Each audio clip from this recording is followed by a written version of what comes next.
So I wanted to talk about a particular machinist tool that a lot of people don't know about. They're called drill blanks, and they can come in sets, just like a drill set. This is a numbered set, and so it looks like you have a drill set. It looks like you have a common, lettered or numbered drill set, except these drills don't have anything on either end. They're just a rod, and they're called a drill blank because this is what a drill's made out of.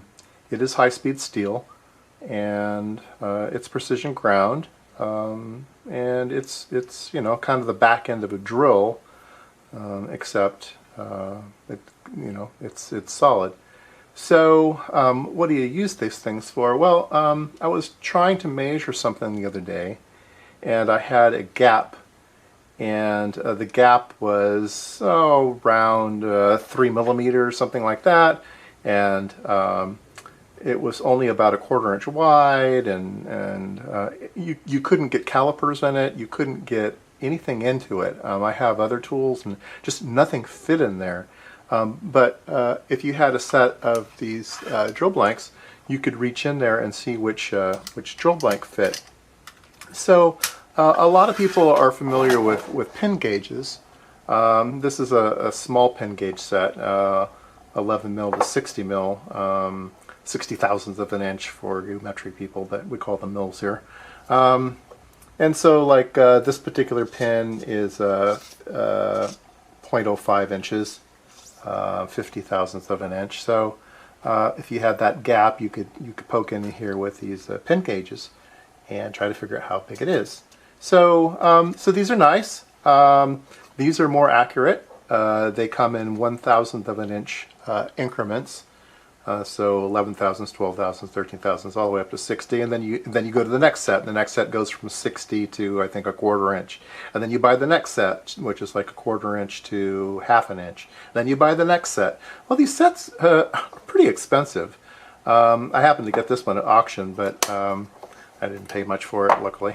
But these things are a little more affordable. They're not exactly cheap either. A full set might cost you some money, but you don't have to buy them all if you have a particular job in mind. So the nice thing about these is you can buy them individually, and they're a nice size, and they're a nice material. They're tool steel, and they're like Rockwell 65. They're very hard, and they're air tempered, I guess. So they're very stable. They're very straight, and so you can use them for lots of things. If you have a particular project in mind, instead of buying some tool steel that you have to quench yourself or do things like that, and you're not wanting to machine it, you're just wanting to grind it and stuff. These are great alternatives. So if you want to make a little punch, a little chisel, some funny little thing, or use them as a pin. They're nice things, and like I said, I used to use one just last week, and I thought, oh yeah, a lot of people don't know what these things are, and I have a numbered set and I have a lettered set, so I've got these up to 1/2 inch, which is quite nice. Let's take a look at a catalog and kind of see what these things are. So this is an older McMaster car catalog. These are hard to get unless you're a company.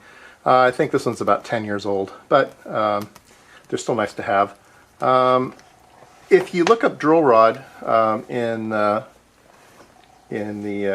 index, it'll point you to this page, and they're calling these just a tool steel. But in the notes here, let me zoom in a bit so you can read this, hopefully. If you look at the notes here, it says also known as drill rods. So these are drill rods, and these are both regular inches and the lettered numbered drills and the lettered drills.